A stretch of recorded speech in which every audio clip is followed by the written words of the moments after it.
लाड़कानो समाजी ताजिज़ Shahnawaz library hall में ईद मिलन party ऐं हलफ बरदारी जी पुरवकार तकरीब जंहिंमें वॾे पैमाने ते सियासी समाजी अॻवाननि शिरकत कई जॾहिं त चेयरमैन सरपरस्त शेख हाफ़िज़ बशीर अहमद हुसैनी हिन तंज़ीम खे मज़बूत करण ते उन जी शख़्सियत ते पिणु ॻाल्हाए वियो। अचो त ॾिसूं दिलबर शाहिद जी ही report. The duty of campaigning has been given to me. I am very thankful to our chairman Bashir Ahmed Sheikh Sahab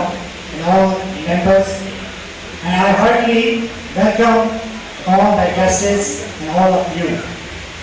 Today it was very great pleasure for Larkana Samaji that such a roses among with us. I am very thankful. Thank you so much. पंहिंजे हिकु sound आहे दोस्तनि खे अर्ज़ करियुसि त हू आतिफ़ असलम जे आवाज़ में छो जो असांजो दोस्तनि असांजो हमसफ़र असांजो साथी जेको असां खां विछड़ियो उनजे लाइ सभिनी खे दोस्तनि खे चङो तुंहिंजे लाइ कुल पढ़ो छो जो असां खां जानी जुदा थी चुको आहे जिस्मानी हिस्सा सां गॾु असांजो आम आहे फुल जेको असांजो लाड़काना जी रहियो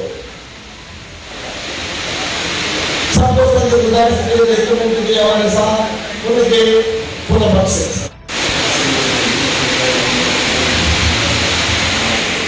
दोस्त असांजा नौजवान और सभी के अस्सलाम वालेकुम। अॼु को ही इतिहाद ॾिसी करे तमाम इंसानी खुशी में थे त लाड़काने के अंदर हाफिज साहब जी निगरानी में ये जेको समाज गल थियो आहे ही खाली समाज जा माण्हू आहिनि ही जेके माण्हू आहिनि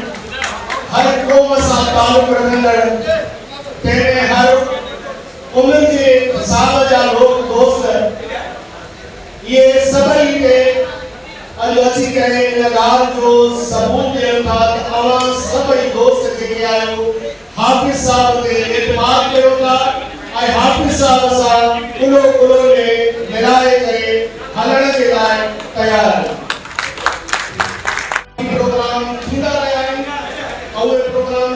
थोरे वक़्त जे लाइ हूंदा आहिनि कॾहिं ॿ महीना 4 महीना 6 महीना पर जॾहिं खां असां हाफ़िज़ साहब खे सुञाणियूं था त हाफ़िज़ साहब जी जेका जिदोजहद आहे ऐं समाजी इतिहाद जे थ्रू जेके भी आम दोस्तन जा मसला साडा उठन पिया ऐं एस्टेब्लिशमेंट असां ये करे तो हाफ़िज़ साहब जी जेका पानी मोहब्बत आहे इन मोहब्बत में सभई के दोस्त अथव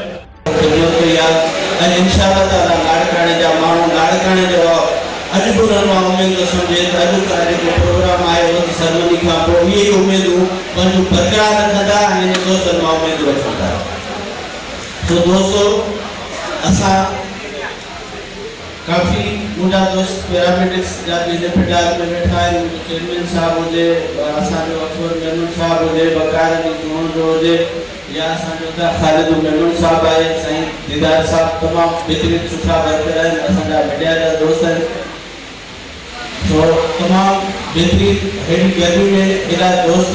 गॾु थियणु इन्हनि साहबदार आहिनि दोस्तनि सां मोहबत था रखनि ऐं असां यकीन दोस्त हिन में आहियूं असां बि पंहिंजे तरफ़ खां दोस्तनि खे यकीन था ॾिया त असांजे लाइ ऐं असांजे हॉस्पिटल जे हवाले सां जेको बि कमकार हूंदो असांजे दोस्तनि जे लाइ 24 कलाक दरवाज़ा खुलियल हूंदा।